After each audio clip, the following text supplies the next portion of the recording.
This is bechamel. Okay, so you take onion, take a bay leaf, take a clove.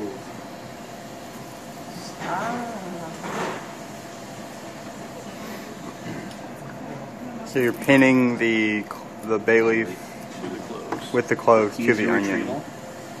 Now, everybody knows the clove, basic clove, has that little bud on the top.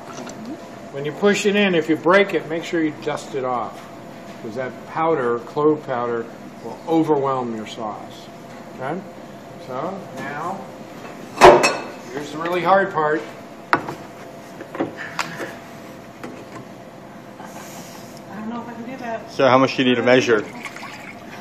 That much? Maybe a little more. Right. I'm going to turn it over just so the bay leaf's in the... Load away. And then...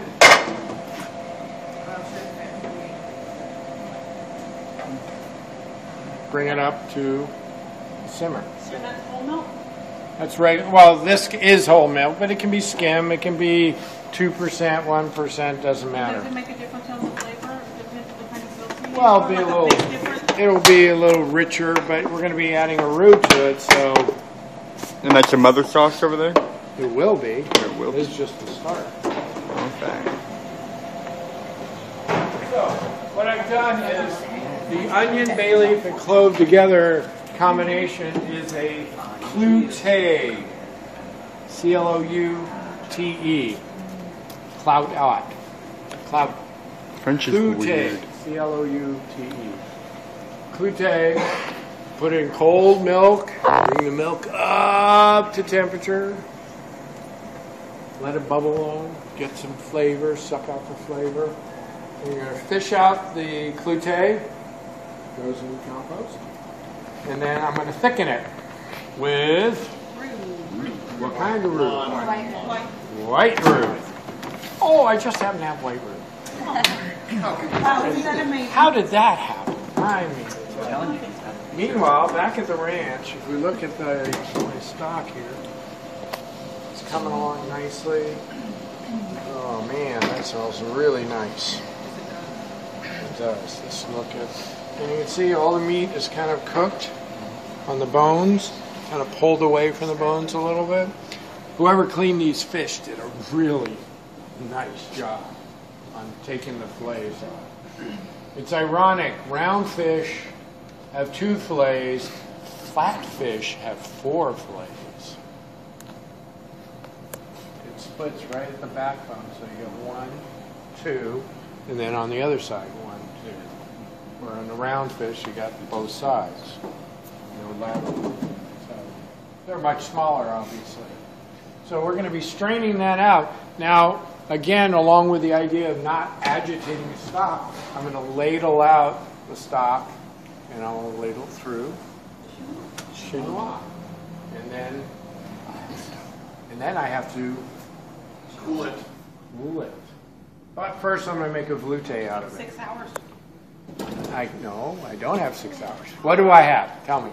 Ice. You have 2 hours. From where to when? From what temperature to what temperature? Down to 7.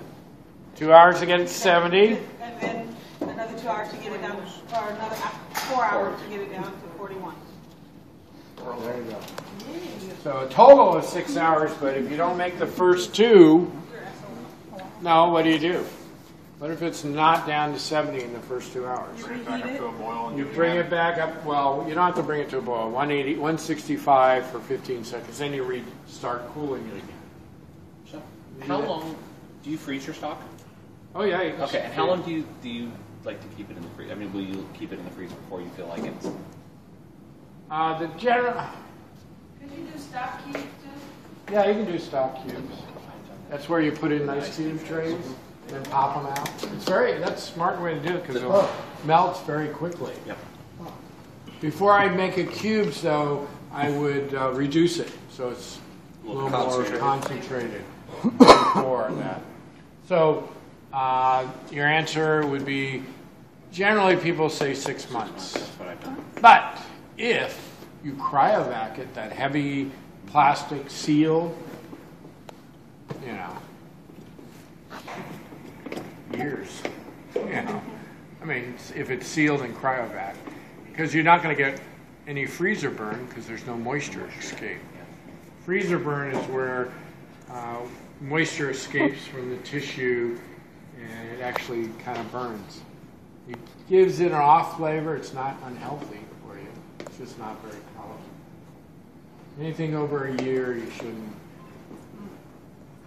You know, every once in a while I dig through my freezer and go, ooh, Yeah, that's been there a while. I did that recently.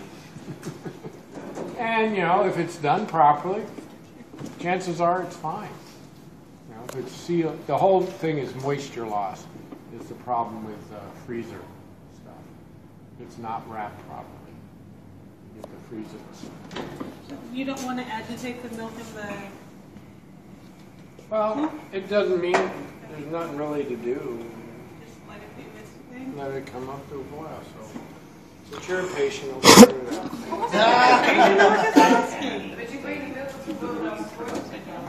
Right, of course. I was just asking. I know, I'm just using you as an excuse. Don't worry about it. All right, so this has been on for 30 minutes.